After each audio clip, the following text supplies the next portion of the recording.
రాష్ట్రానికి గుదిబండగా మారుతున్న అప్పుల వ్యయం తగ్గించేందుకు ప్రభుత్వం ప్రత్యేక ప్రణాళికలు సిద్ధం చేస్తోంది. ముఖ్యంగా వడ్డీ భారాన్ని వదిలించుకునేందుకు తక్కువ వడ్డీకి కొత్త అప్పులు తీసుకుని ఎక్కువ వడ్డీ చెల్లిస్తున్న పాత అప్పులను తీర్చాలని నిర్ణయించింది. తద్వారా 400 కోట్ల రూపాయల మేర వడ్డీ భారం ప్రభుత్వానికి తగ్గనుంది. విభజన కష్టాలు వెంటాడుతున్నా రాష్ట్ర ఆర్థిక బండిని ఎలాగోలా నెట్టుకొస్తున్న ప్రభుత్వం అప్పుల భారాన్ని తగ్గించుకునేందుకు వినూత్న ఆలోచనలకు శ్రీకారం చుడుతోంది. బ్యాంకులు, ఇతరత్ర సంస్థల నుంచి చేసిన అప్పులు ఇప్పటివరకు 1,68,000 కోట్లు ఉండగా వాటిల్లో కొన్ని అప్పులకు 10.50% నుంచి 11% వరకు వడ్డీ చెల్లిస్తోంది.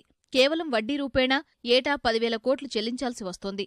సమస్య పరిష్కారానికి తక్కువ వడ్డీకి కొత్త అప్పులు తీసుకుని పాతవాటిని తీర్చేయాలని నిర్ణయించింది. ప్రస్తుతం బ్యాంకులు వడ్డీ రేట్లను బాగా తగ్గించి 8.50%కే రుణాలు ఇస్తున్నందున అందుకు అనుగుణంగా దాదాపు 40,000 కోట్ల రూపాయల మేర కొత్త అప్పులు తీసుకోవాలని నిర్ణయించింది. పాత అప్పులు చెల్లించడం ద్వారా ప్రభుత్వానికి దాదాపు 400 కోట్లు ఆదా అవుతాయని ఆర్థిక శాఖ అంచనా వేస్తోంది. రాష్ట్ర వ్యాప్తంగా ఏ శాఖల్లో ఎంతమేర అప్పులున్నాయన్న దానిపై ఆర్థిక నిపుణులు, సలహాదారులతో ఆర్థిక శాఖ సుదీర్ఘంగా మంతనాలు చేస్తోంది. ప్రభుత్వ ఆలోచన బాగానే ఉన్నా అన్ని అప్పులను ఒకేసారి తీర్చేయడానికి వీలు లేకుండా ఉంది. చాలా అప్పులు బాండ్ల రూపంలో, ఇతరత్ర రూపంలో ఉన్నాయి. కావున కొత్త అప్పు చేసి ఈ పాత అప్పు తీర్చేయాలంటే కొన్ని ఇబ్బందులు తప్పవని నిపుణులు అభిప్రాయపడుతున్నారు. ప్రాథమిక అంచనా ప్రకారం దాదాపు 40,000 కోట్ల రూపాయల మేర తక్కువ వడ్డీకి తెచ్చి పాత అప్పులను తీర్చేయడానికి అవకాశాలున్నట్లు ఆర్థిక శాఖ లెక్కగట్టింది. ముఖ్యంగా వివిధ కార్పొరేషన్లు చేసిన అప్పులపైనే ప్రధానంగా దృష్టి సారించారు.